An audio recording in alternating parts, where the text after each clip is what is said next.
G'day team. Okay, this is a companion video to the area plan video that I've also just uploaded, but this is going to be much quicker for people who don't have the time to spend 10 minutes watching a video about this. So I've got a basic floor plan here and a pretty much blank template.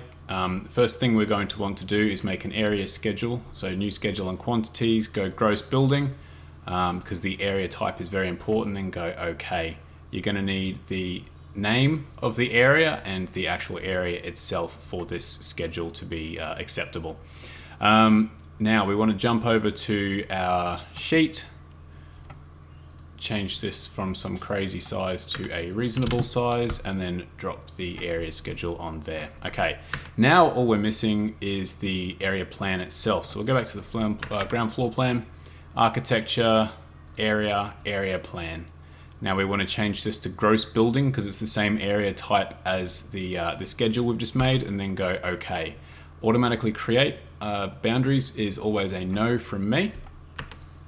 Now we can change to medium, etc. Draw your area boundaries in now. You can use the pick lines method or not, I don't care, as long as it's right. Okay, now that that's drawn, toggle thin lines to check that they look okay, and then put your areas in. Rename the areas however you want them to be shown in the area schedule. Okay, let's jump back to our sheet. Put the area plan on there. Hide everything that you don't need using hide categories and hide apply. Now, next step is to go to room and area, color schemes, change it to the area type, and then change the color, attachment to name. Go OK. I like to change the biggest floor area to a gray so that when you change the other colors to slightly more vivid colors, they will, contrast better.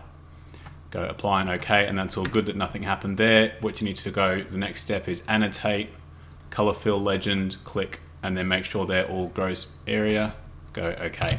That's looking good, except that the color scheme doesn't show up behind the walls or anything, and we can change that by changing background to foreground.